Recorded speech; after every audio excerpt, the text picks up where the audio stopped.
Vérité révélée, bonjour, bonsoir, bonjour, bonsoir à toute Pangui, toute Pangui qui nous écoute de par le monde. Nous disons à nos frères et sœurs Pangui, beauté de la part de Congo, Haïti, bonjour, Bantou de l'Amérique, bonjour, Bantou d'Haïti, bonjour, Bantou d'Afrique, terre de Kachopa, bonjour en Asie, bonjour en Océanie, en Australie. Bonjour à toute Pangui qui trouve de la péninsule asiatique à l'Europe. C'est le cas de notre frère Roi Kembou, Sentinelle Moment. Et également, nous avons notre frère qui nous écoute également et depuis la France. Nous vous saluons, mon frère bien-aimé. Et donc, un de nos auditeurs et un gros beauté à tous nos auditeurs, surtout nos véritables abonnés et les nouvelles arrivées. C'est votre roi Nzabakota Kachopa, le Nera de Wakanda, l'un des derniers fils de l'empereur Jacques d'Haïti, dit Issa. Donc, je tiens maintenant à préciser que je suis l'un des derniers fils de l'empereur, vu que en ce moment où nous parlons, il y a beaucoup de fils qui sont en train de réclamer leur acte de naissance. Et cet acte de naissance dit en langue haïtienne Baptiste. Cet acte de naissance n'est autre que le drapeau de l'Empire d'Haïti, le drapeau de l'Empire de Ghana, et pas Ghana, de l'Empire d'Angola. Donc, de la reine Ndinga, de Congo, le drapeau noir et rouge. Et donc, c'est ça l'acte de naissance pour être l'un des fils de Dessalines. Donc,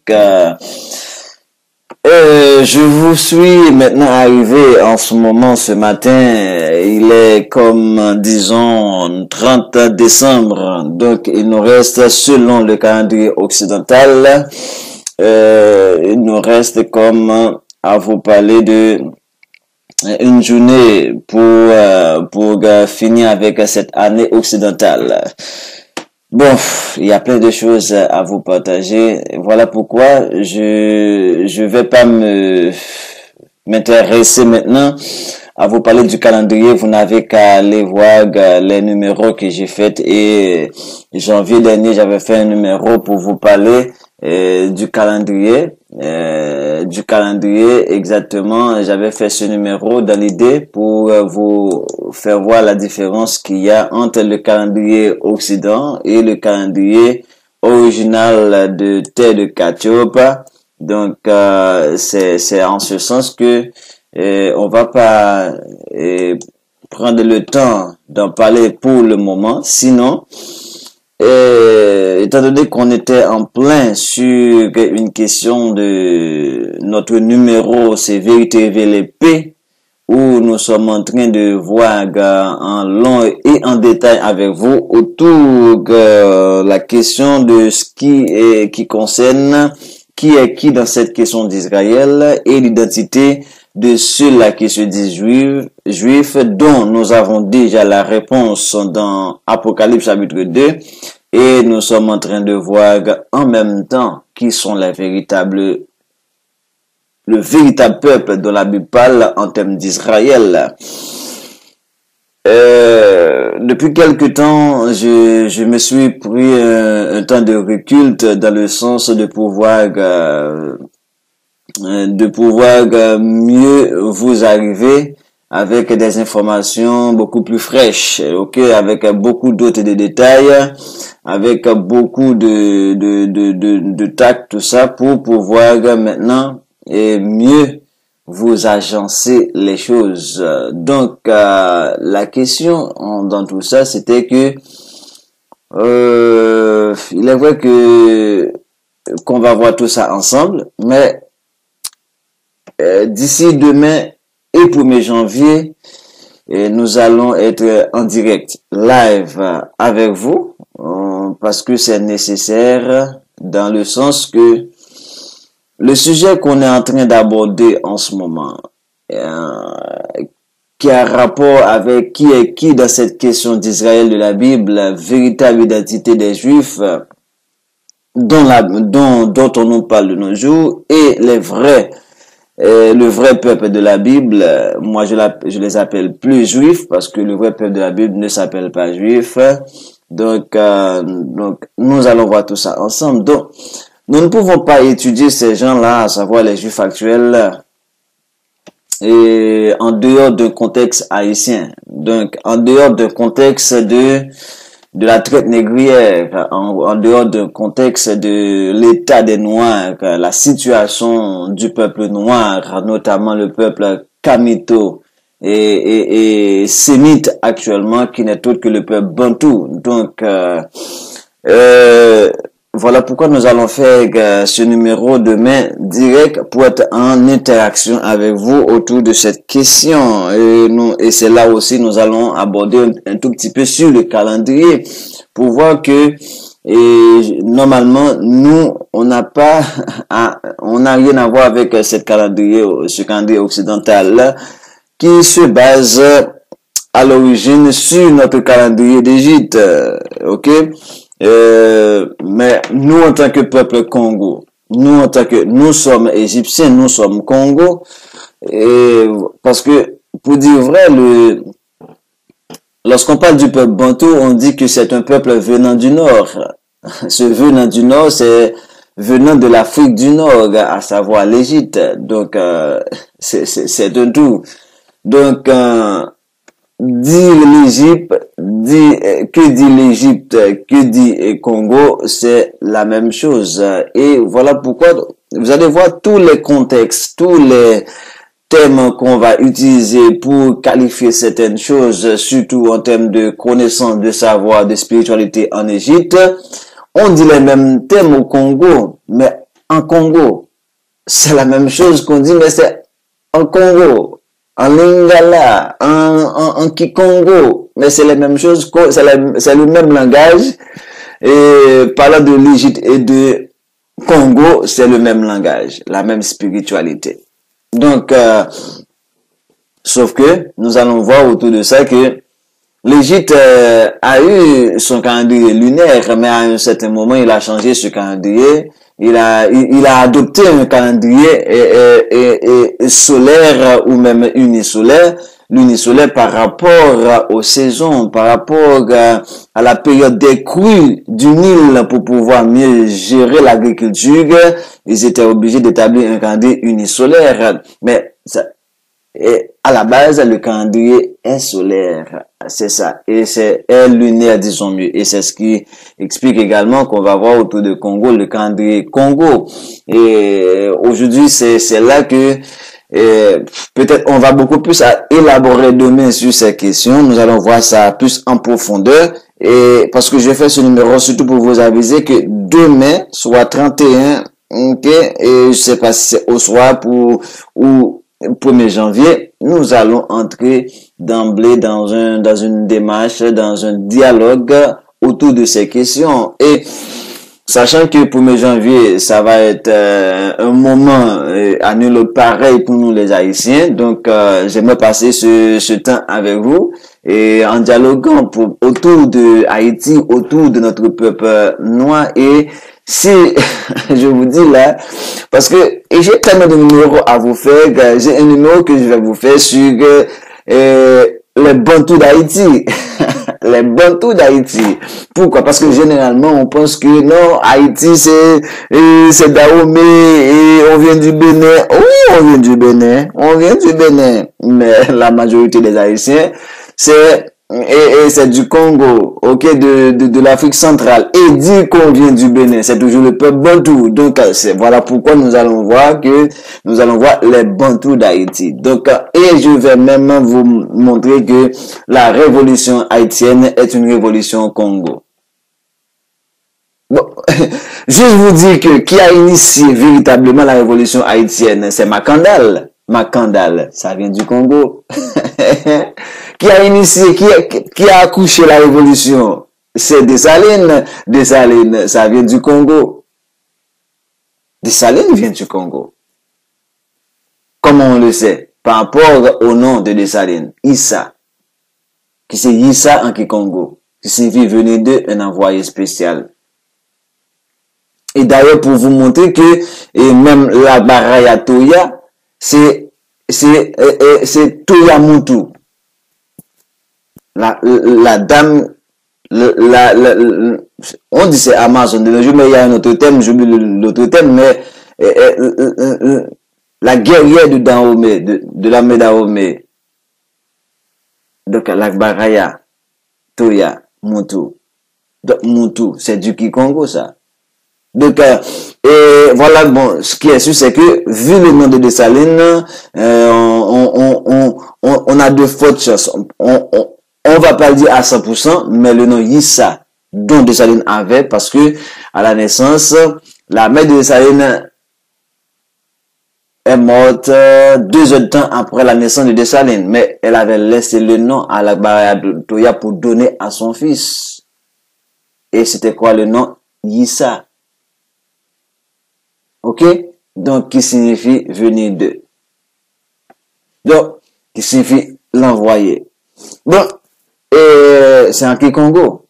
Donc, voilà. Donc, nous allons aborder toutes ces questions et même pour vous dire que le calendrier Congo, dans notre calendrier, parce que aujourd'hui, on parle de calcul, mais d'où viennent les calculs de nos jours? La naissance des calculs, ça a pris naissance où? N'est autre que au Congo, avec l'oche d'Ishango. On a remarqué, cette os-là a plus de 20 ans. Et ça se trouve, il y a une réplique qui se trouve par devant musée de Tervuren et au Belgique. Et on a même parlé de l'os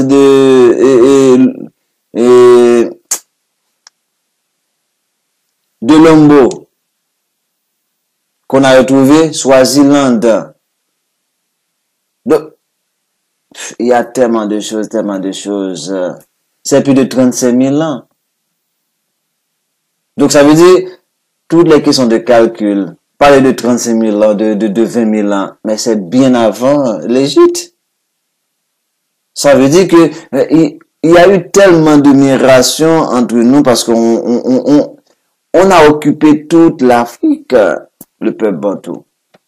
On a occupé toute l'Afrique, mais pour venir se concentrer en Afrique centrale, avec ce qu'on appelle le Congo actuel, on dit que ça venait du nord, à partir de qui? À partir de quoi? À partir de l'Empire d'Égypte, à partir de l'Empire pharaonique d'Égypte, bon, les races, disons mieux, au lieu de pharaon. À partir de cet Empire d'Égypte, là, lorsqu'on est entré dans l'ère égyptienne, dans l'ère de Mitzraïmite, donc les Kamites, donc c'est là qu'on parle de peuple bantou, c'est descendu de là. Donc voilà, et je vais pas être long aujourd'hui parce que, et comme je vous le dis, c'est juste pour vous aviser que Roi Kachopa va être avec vous en direct d'ici demain et 1er janvier pour un dialogue tête à tête, face à face, pour qu'on puisse parler, amener ce que vous avez en termes de connaissances, au terme d'informations, amenez-les. Nous, le travail doit être fait ensemble pour nous et par nous. Donc, comme Dessalines l'avait dit, nous avons osé d'être libres, osons l'être par nous-mêmes et pour nous-mêmes. Donc, et voilà pourquoi, je vous le dis, c'est un sujet, aujourd'hui, je pense à mon retour là dans le cadre de notre sujet, à savoir l'implication de ceux-là qui se disent juifs mais qui ne sont autres que la synagogue de Satan. Nous allons entrer dans les choses sérieuses avec vous, dans les choses sérieuses, et voilà pourquoi je vous ai dit, et nous allons parler de beaucoup de choses. Nous allons toucher et le massacre qu'ils nous ont fait à tous les niveaux, surtout en termes économiques, en termes, ils ont détruit notre prospérité à leur avantage, au profit d'eux-mêmes, et nous allons voir tout ça, et surtout nous allons cibler des pays comme la France, comme l'Espagne, nous allons cibler l'Angleterre, que je vous l'ai déjà dit, ces pays ont tellement de dettes envers nous que pour nous restituer, il fallait tout ruiner chez eux. Lorsque je dis tout ruiner chez eux, ça veut dire tout les dépouiller de tout. Donc, c'est ça pour pouvoir nous rembourser, nous restituer. Et ça va être fait. Et je vous le dis avec cette question de gilet jaune.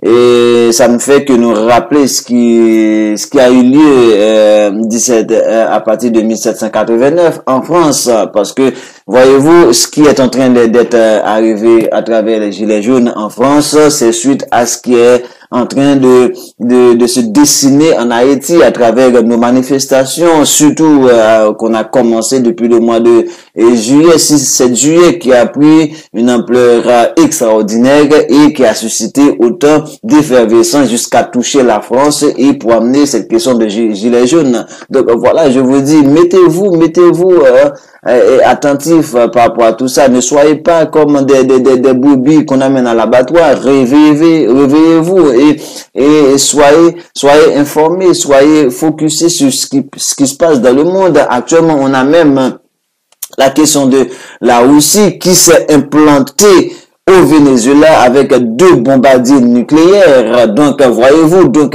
ça, c'est pourquoi. Et voilà pourquoi je vais vous dire, je crois l'avoir déjà dit, et on a Joël 3 qui parle de la vallée de Josaphat. Moi, je crois l'avoir déjà dit avec vous, mais si toutefois c'était pas le cas, je vous le dis, la vallée de Josaphat, d'où est-ce qu'on va chercher ça? La vallée de Josaphat, ça va se jouer aux Antilles. Ça va se jouer dans les Caraïbes. C'est là qu'on va retrouver la vallée de Josaphat. Voilà pourquoi vous voyez que les puissances commencent à se rallier, à se réunir autour de cet espace géographique. Pourquoi? On a déjà les États-Unis qui sont là et qui pensent qu'ils sont maîtres et seigneurs et pourtant ils font tout ce qu'ils font tout tremblant parce que dès qu'ils entendent parler d'Haïti, ça commence à leur faire pisser dans le culotte. Voire on a là aussi qui lui sait très bien exactement qui est Haïti, qui est ce peuple-là qui se trouve notamment dans les Caraïbes. Voilà pourquoi vous voyez que là aussi commence à se rapprocher des Caraïbes et déjà là aussi avait déjà certains contrôles sur les sous-marins et l'espace marin et sous-marine et des Caraïbes. Donc avec ces 2 bombardiers nucléaires que là aussi vient d'implanter au Venezuela, donc je vous dis et sachez que sachez le rapport qu'il y a entre le Venezuela et Haïti, c'est le même peuple. Donc voyez-vous, c'est le même peuple. Donc il y a tellement de choses. Donc restez branchés, restez à l'écoute, restez éveillés. Donc on est à un temps où c'est plus l'heure de dormir. C'est plus l'heure de dormir. Voilà pourquoi nous, de l'autre côté, nous faisons tous les sacrifices nécessaires pour essayer de vous tenir en éveil. Donc et à vous d'en faire ce qu'il faut. Donc le nécessaire. Donc voilà pourquoi je vous le dis que la vallée de Josaphat et avec beaucoup de certitude, on peut le clarifier que parce que tout doit se jouer avec Haïti. Tout doit se jouer avec Haïti. Ok, donc Haïti est le pays, la nation qui est sur l'échiquier mondial à tout jamais. Donc tout doit se jouer. Quoi que vous voyez la façon dont ils nous traitent à travers le monde, et ne vous en occupez pas parce que eux ils savent ce qu'ils font, ils savent comment ils considèrent Haïti, ils savent quel danger on représente pour eux. L'Occident sait que le danger c'est Haïti, le chef, son cas dit en bon créole, bâton kéo, c'est Haïti qui est lié. Ok, donc et ça veut dire que peu importe, vous voyez le arsenal militaire, l'arsenal, on s'en fiche. Ils savent que nous, on n'a pas besoin des armes pour même les désarmer. Aller demander à Napoléon combien de bateaux ils avaient envoyés avec son expédition. Et environ 80 bateaux de guerre. D'où est-ce que c'est passé ces 80 bateaux de guerre? On les a presque toutes récupérés. Avec quoi? On n'avait pas des arsenals militaires, on n'avait pas des canons extraordinaires, mais on avait pris tout ce que la France avait en termes d'armement. Donc, si vous allez même à la citadelle La Ferrière qui se trouve au haut du Cap, là, vous allez voir là, et encore, quoi qu'il y a eu, je crois, avec Boyer, ou je sais pas quel président avait livré pas mal de choses, qui fait qu'on a plus ces choses, mais il reste encore les armes les plus sophistiquées, et ils sont encore, à l'époque de cette guerre, ils sont encore à la citadelle La Ferrière, on les avait pris des Français. Donc, ça veut dire que États-Unis sait très bien que nous sommes la force de ce monde. Donc, ils le savent très bien. Donc, ils le savent très bien. Sinon, demandez-leur de nous déclassifier, voilà le terme, de nous déclassifier cette lettre que Dessalines avait envoyée à Thomas Jefferson. Demandez à Donald Trump qui nous traite de trou-latrine de déclassifier cette lettre que Dessalines avait envoyée à Thomas Jefferson, qu'il a mis sous scellé pour l'éternité.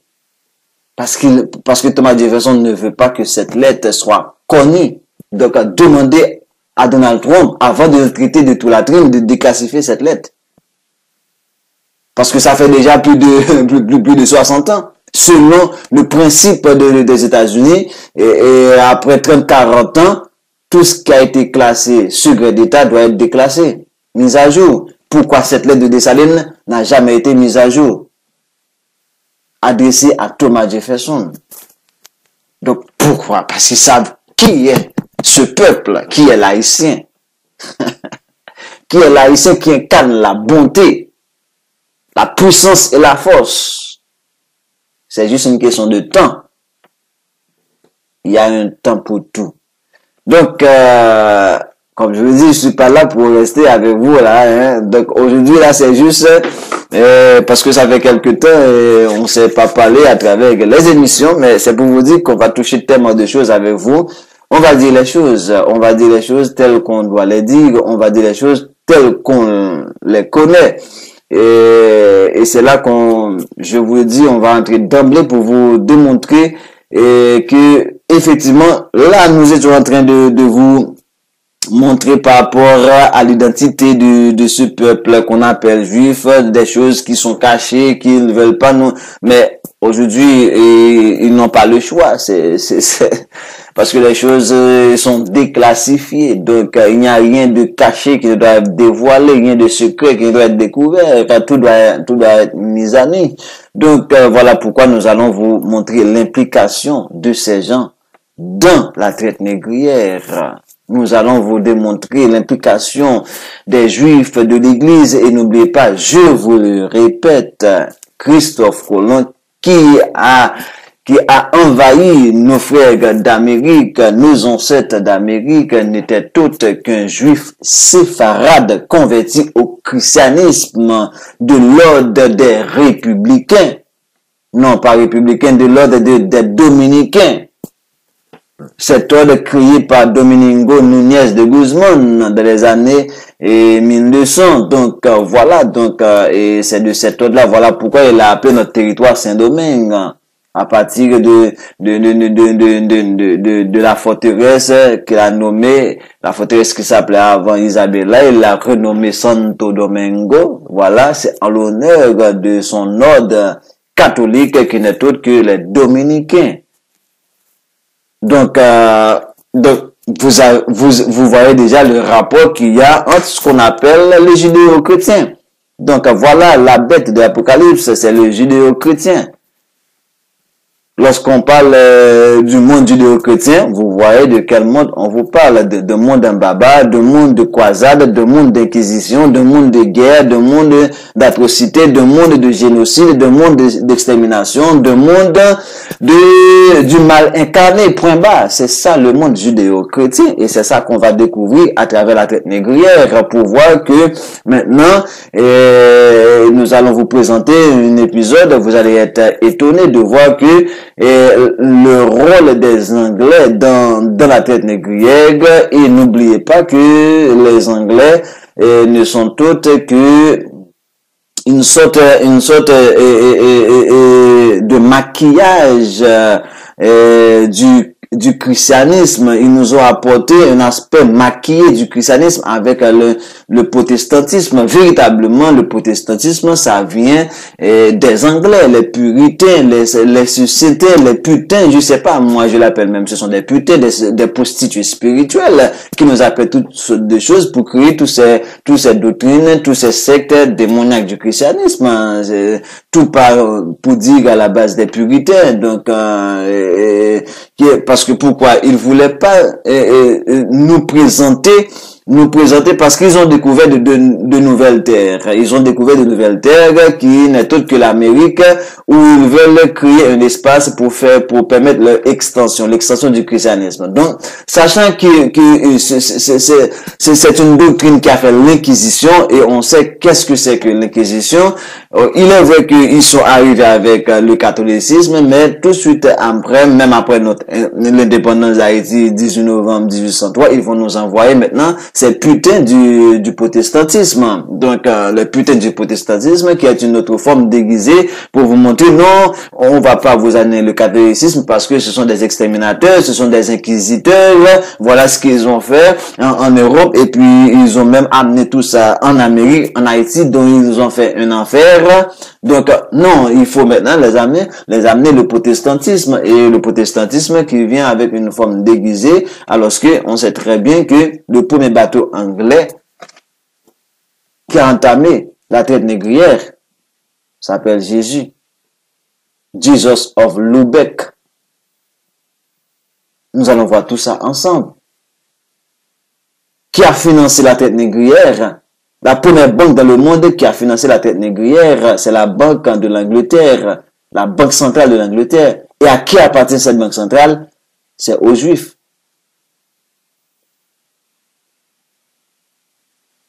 Quelle est la première compagnie qui a assuré la traite négrière, qui a donné des assurances, des garanties? N'est autre que la compagnie Lloyds de l'Angleterre, qui appartient à qui? À ceux-là dont on appelle les Juifs, qui ne sont autres qu'une synagogue de Satan. Donc là, on n'a pas le choix. Donc, et vous savez que et ce monde financier là, qui est la fortune mondiale, qui est contrôlé par ces Juifs là, dominé par notamment cette famille Rothschild là, et avec surtout ce petit Nathan là qui a même cassé les reins définitivement de Napoléon lorsqu'il a financé Wellington dans la bataille entre l'Angleterre et la France, ce qu'on appelle bataille de Waterloo. Haïti a déjà désombré Napoléon 1903, et puis Wellington a fini à l'enterrer, tout simplement, et puis c'est fini. Mais depuis Haïti 1903, on avait cette question de Napoléon, et soi-disant le premier de ces stupides, bon, on l'a mis au niveau le plus bas. Donc, on l'a rabaissé jusqu'à terre, ce sale et génocidaire qui a voulu rétablir l'esclavage. Donc, et on a fait savoir que nous sommes les nègres, les maîtres de l'humanité. En dehors des nègres, il n'y a pas d'humanité. Et voilà pourquoi bientôt, cette humanité encore qui est retombée sous le griffe, c'est à nous les nègres de remettre les pendules à l'heure, de rétablir la chose. On avait commencé sur la 19 novembre 1803, c'est le moment de la terminer. Pourquoi? Parce qu'en tout, il faut les deux aspects. 19 novembre 1803, on avait libéré Haïti des chaînes d'esclavage sur le plan physique parce que nos ancêtres n'étaient pas esclaves spirituellement. Mais c'est deux libérations qu'on en a besoin. On a besoin de deux libérations, physique et spirituelle. Vu qu'on est tombé dans l'esclavage spirituel, il faut dire même physiquement on est encore dans l'esclavage, mais maintenant cette libération va être spirituelle et ça va être totale, définitive et une fois pour toutes. Donc voilà maintenant, et je vais pas trop arrêter là-dessus. Donc je vous fais 30 minutes et pas plus.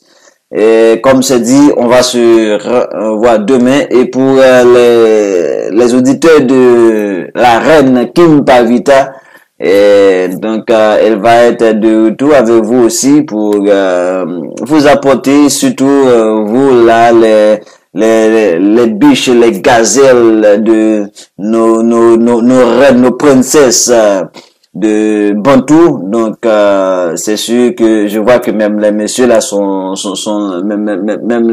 même les rois sont intéressés aux vidéos de Kimpa. Donc c'est bien ça. Donc parce que là avec Kimpa c'est un retour à ce qui nous appartient, un retour au naturel, un retour à l'homme de Katiopa, un retour à l'homme haïtien. C'est ça. Et la reine a comme mission de vous apporter. Et voilà pourquoi d'ici janvier là on va être beaucoup plus présent sur la toile avec vous. Et notamment notre reine, elle est déjà engagée dans cette bataille avec vous là et pour préparer le chemin parce que on en a besoin. On a besoin de nos reines à nos côtés. On a besoin de toutes les forces nécessaires.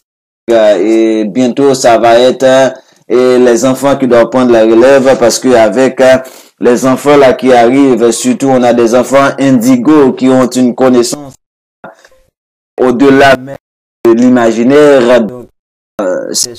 C'est à eux bientôt de reprendre la relève, mais nous sommes encore là fermement et je tiens pour terminer ce numéro à saluer notre soeur depuis la Suisse, notre soeur Sandrine et sœur Marilyn, que je salue, la reine Kembo.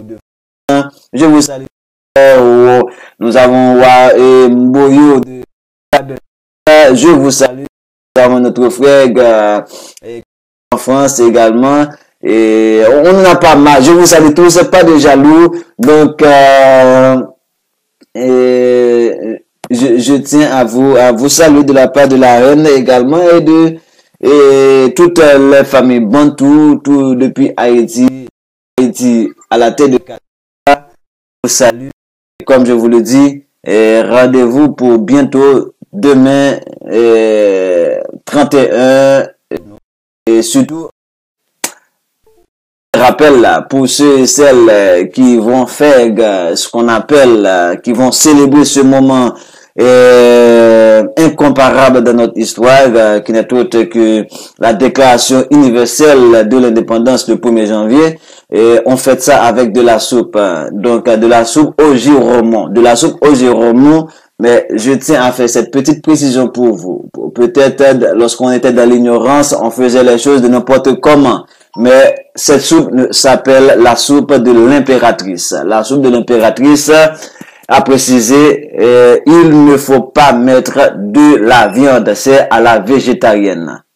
Ok, la soupe de l'impératrice. Si vous voulez boire la soupe à l'honneur de Dessalines, à l'honneur de l'impératrice et Marie-Claire heureuse félicité, dit l'impératrice d'Haïti, à l'honneur même de roi premier et roi Henri Ier, à l'honneur de la reine Marie-Louise, eh bien, si vous voulez boire cette soupe là, il faut pas mettre de la viande. C'est à la végétarienne. Merci à vous tous et à vous toutes. C'était votre roi, votre frère, votre Mpangi. Ok, Juan Zaba Kota Katiopa, le nerf de Wakanda, l'un des derniers fils de Dessalines. Donc, bonjour, bonsoir à vous tous. Lisa depuis Haïti, Mbote depuis le Congo.